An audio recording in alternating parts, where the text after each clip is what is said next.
everyone, how are you all? Welcome back to my channel Commerce Crunch. I am Navneet Kaur and today I am going to discuss with you a very interesting topic, that is difference between face value and book value of a company. So मैं आपको बताती हूँ कि ये video बनाने का क्या motive था. एक्चुअली आपने अगर मेरी मार्केट कैप वाली वीडियो देखी होगी तो उसमें आपने देखा होगा मैंने रिलायंस इंडस्ट्रीज़ का एग्जांपल दिया था मार्केट कैप को एक्सप्लेन करने के लिए. तो रिलायंस इंडस्ट्रीज़ से रिलेटेड जब मैं इन्फॉर्मेशन सर्व कर रही थी इंटरनेट पे, सो मैंने चेकआउट किया कि जब कंपनी से रिलेटेड इन्फॉर्मेशन गिवन होती है like market cap and all, तो वहाँ पर मैंने चेक किया कि कंपनी की फेस वैल्यू भी अलग से मेंशन थी एंड बुक वैल्यू भी अलग से मेंशन थी. सो आई थॉट यार दोनों डिफरेंट अलग अलग क्यों दिए हुए हैं, इट मीन्स दोनों में डिफरेंस होता है. सो मैंने चेकआउट किया अच्छे से, इंटरनेट पे सर्व किया कि दोनों में क्या डिफरेंस होता है. Then I actually get to know कि दोनों एक्चुअली में डिफरेंट होती हैं टर्म्स, एंड दोनों में क्या डिफरेंस होता है मुझे वो भी समझ में आया. सो आई थॉट कि मुझे इस पर एक वीडियो क्रिएट करनी चाहिए, बिकॉज अगर मेरे माइंड में डाउट आया है तो किसी और के माइंड में भी डाउट ज़रूर आया होगा. सो ये वीडियो उन स्टूडेंट्स के लिए जिनके माइंड में डाउट आया है, एंड उनके लिए भी है जिनके माइंड में डाउट कभी नहीं आया था बट उनको पता चलेगा कि face value and book value different होते हैं. सो मैं होप करती हूँ कि आपको वीडियो यूज़फुल लगे एंड अच्छी लगे. So without wasting any time let's start now. So firstly हम बात कर लेते हैं फेस वैल्यू की सबसे पहले कि फेस वैल्यू क्या होती है. सो फेस वैल्यू बेसिकली क्या होती है, जब कंपनी अपने शेयर्स को फर्स्ट टाइम इशू करती है जिस प्राइस पे, उस प्राइस को बोलते हैं फेस वैल्यू. ठीक है, जैसे कि आईपीओ के केस में जब कंपनी फर्स्ट टाइम अपने शेयर्स को पब्लिकली इशू करती है तो जिस प्राइस पे इशू करेगी उसे हम फेस वैल्यू बोलते हैं. इसे हम शेयर्स का ओरिजिनल प्राइस कहते हैं. ठीक है, शेयर्स का ये ओरिजिनल प्राइस होता है. सेकेंडली, शेयर्स जो होते हैं वो इसी प्राइस पे लिस्ट किए जाते हैं एक स्टॉक एक्सचेंज पर. तो कंपनी जब भी अपने शेयर्स को लिस्ट करवाने जाती है स्टॉक एक्सचेंज पे, वो जिस प्राइस पे लिस्ट करवाती है वो प्राइस क्या होता है, फेस वैल्यू. फेस वैल्यू को हम पार वैल्यू भी कहते हैं या फिर नॉमिनल वैल्यू भी कहते हैं, एंड ये फिक्स्ड रहती है, ये चेंज नहीं होती. अगर कंपनी ने जब शेयर्स इशू किए, कंपनी ने फेस वैल्यू सपोज डिसाइड किया ₹10 पर शेयर, तो ₹10 ही रहेगा, वो चेंज नहीं होता. Accept in case of stock split. अगर कंपनी स्टॉक स्प्लिट करती है, मीन्स अगर वो अपने शेयर्स को स्प्लिट करती है, सपोज 2 पार्ट्स में स्प्लिट कर देती है, तो कंपनी की जो फेस वैल्यू होगी वो भी स्प्लिट हो जाती है. सो उस केस में फेस वैल्यू चेंज होगी, otherwise face value will always remain fixed. ठीक है, and face value per share, इसकी रिक्वायरमेंट कब होती है, कब हमें एज एन इन्वेस्टर चेक करना होता है कि कंपनी के शेयर्स का फेस वैल्यू क्या है, जब कैलकुलेट करना हो इंटरेस्ट और डिविडेंड.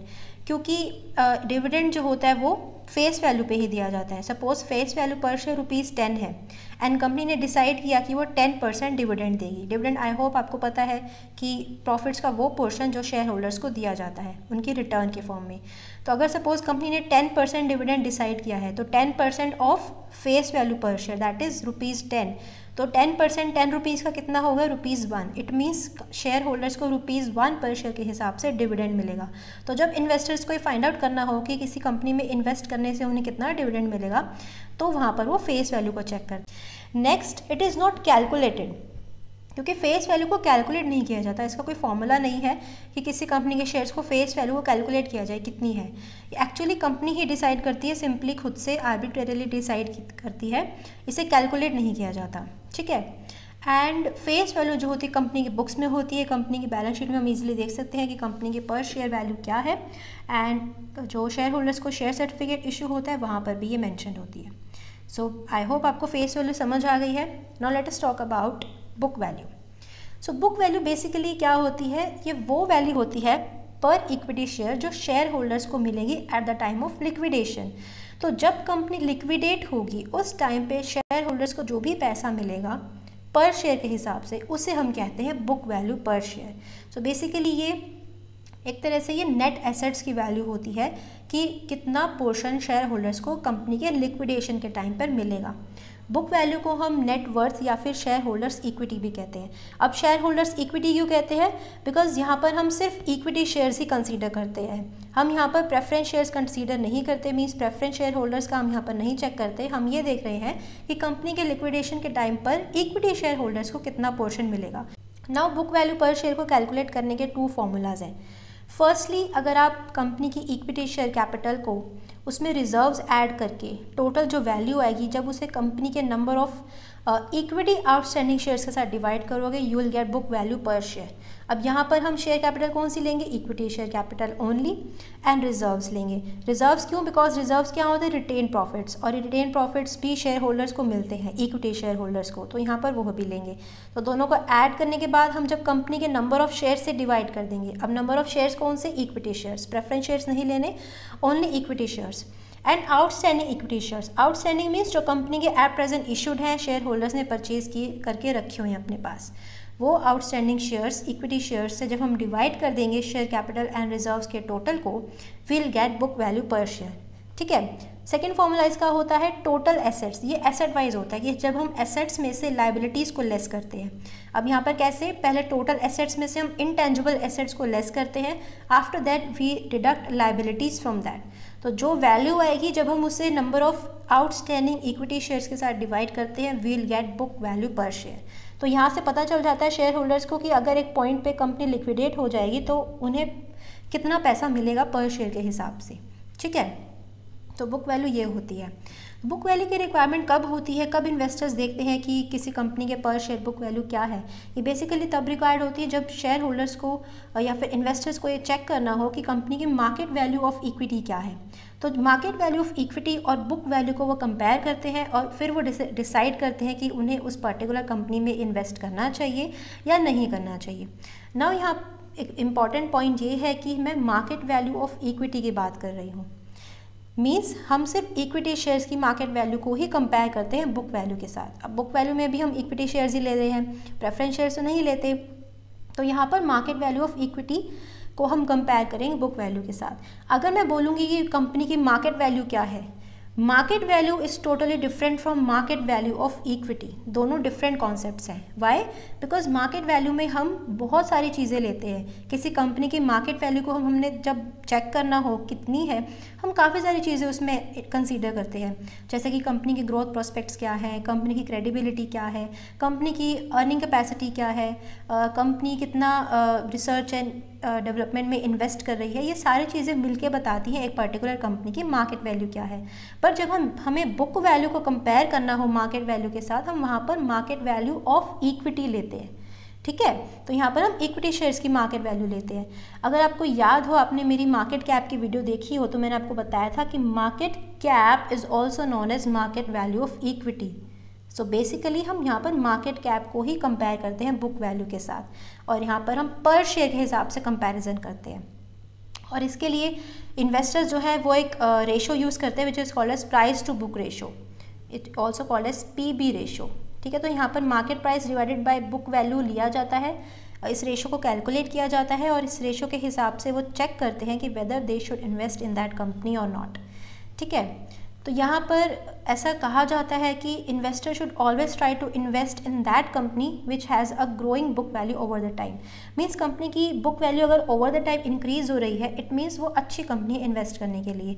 बिकॉज अगर कंपनी किसी टाइम पे आकर लिक्विडेट होगी तो इन्वेस्टर्स को अच्छी वैल्यू मिलेगी। और ऐसा भी कहा जाता है कि कंपनी की अगर मार्केट वैल्यू अच्छी जा रही है, इट मीन्स कंपनी के जो इन्वेस्टर्स हैं, जो शेयर होल्डर्स हैं, वो कंपनी के बारे में अच्छा सोच रहे हैं, they have a confidence in company, so इसलिए कंपनी में इन्वेस्ट करना चाहिए। सो बेसिकली बुक वैल्यू और मार्केट वैल्यू को कंपेयर करते टाइम इन्वेस्टर्स जो हैं वो अपने एनालिसिस के अकॉर्डिंग, अपनी प्रेडिक्शन के अकॉर्डिंग, अपने एक्सपीरियंस के अकॉर्डिंग बताते हैं कि कंपनी में इन्वेस्ट करना है या नहीं करना। सो टोटली सब्जेक्टिव चीज़ है, हर कोई अपने तरीके से बताता है। किसी के अकॉर्डिंग मार्केट वैल्यू अगर बुक वैल्यू से ज़्यादा है तो इन्वेस्ट करना चाहिए, किसी के according book value market value से ज़्यादा है तो इन्वेस्ट करना चाहिए, और कोई कहते हैं कि नहीं करना चाहिए बिकॉज कंपनी की मार्केट वैल्यू कम जा रही है बुक वैल्यू से, इट मीन्स कंपनी में इन्वेस्ट नहीं करना चाहिए बिकॉज कंपनी में ग्रोथ प्रोस्पेक्ट्स अब नहीं है। कोई इस तरह से भी कहता है।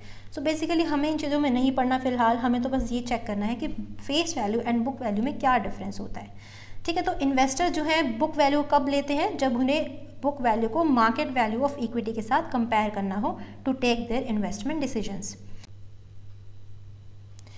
सो मैंने यहाँ पर चेक किया था कि SBI से रिलेटेड इन्फॉर्मेशन मैंने देखी थी, तो यहाँ पर मैंने चेक किया था कि कंपनी से रिलेटेड क्या क्या इन्फॉर्मेशन दी हुई हैं। आप देख सकते हो यहाँ पर मार्केट कैप गिवन है, सेकेंडली बुक वैल्यू अलग से गिवन है, यहाँ पर फेस वैल्यू भी अलग से गिवन है। फेस वैल्यू सिर्फ 1 रुपीज़ है, मींस कंपनी इस प्राइस पे कंपनी ने अपने शेयर्स इशू किए थे, और बुक वैल्यू एट प्रेजेंट कितनी है 236.14 रुपीज़। और यहाँ पर price divided by book, price to book ratio भी गिवन है बिकॉज इस रेशो को यूज़ किया जाता है, इन्वेस्टर्स करते हैं इसको, यूज़ कंसीडर करते हैं इन्वेस्टमेंट डिसीजंस लेने के लिए, तो वो भी यहाँ पर मेंशन है और भी काफ़ी सारी चीज़ें मेंशन है। सो बेसिकली मेरा पॉइंट ये था कि book value and face value different होती हैं, एंड आप किसी भी कंपनी के शेयर्स की शेयर से रिलेटेड इन्फॉर्मेशन अगर आप सर्च करोगे नेट पे तो आपको इजीली दिखेगा कि book value and face value भी मेंशन सेपरेटली होती है। ठीक है, नाउ हम कुछ पॉइंट्स ऑफ डिफरेंस देख लेते हैं दोनों के बीच में क्या डिफरेंस होता है। Firstly face value per share क्या होता है, original price of shares, and book value क्या होता है, it is basically the value of net assets which is to be distributed among the shareholders at the time of liquidation. ठीक है, face value को हम nominal value भी कहते हैं या फिर पार वैल्यू भी कहते हैं, एंड बुक वैल्यू को हम क्या कहते हैं, नेट वर्थ या फिर share holders equity. Face value को हम कैलकुलेट नहीं करते, it is simply fixed by the company, जबकि बुक वैल्यू को कैलकुलेट किया जाता है, एंड इसके 2 फॉर्मूलाज है जो अभी हमने पढ़े थे। नेक्स्ट, फेस वैल्यू जो होती है फिक्स्ड रहती है accept in case of stock split, क्योंकि जैसे मैंने बताया कि वो फिक्स रहती है, कोई चेंज नहीं आता, अगर कंपनी स्टॉक स्प्लिट करती है तो ही वो चेंज होती है, अदरवाइज नहीं होती। वेयर एज बुक वैल्यू जो है वो चेंज होती रहती है। ठीक है, बिकॉज कंपनी के रिजर्व्स चेंज होते रहते हैं, कंपनी के एसेट्स की वैल्यू चेंज होती रहती है, सो इसलिए book value is subject to change. Face value is needed for calculating the interest और डिविडेंड ऑन शेयर्स, तो यहाँ पर कंपनी के बॉन्ड्स के ऊपर कितना इंटरेस्ट है या कंपनी के शेयर्स के ऊपर कितना डिविडेंड है, तो वहाँ पर फेस वैल्यू का यूज़ किया जाता है देखने के लिए। ठीक है, वेयर एज बुक वैल्यू की कहाँ ज़रूरत पड़ती है, जहाँ पर उसे मार्केट वैल्यू पर इक्विटी, जब कंपैरिजन करना होता है इन्वेस्टर्स को, price to book ratio calculate करना होता है, तब बुक वैल्यू पर शेयर का यूज़ किया जाता है।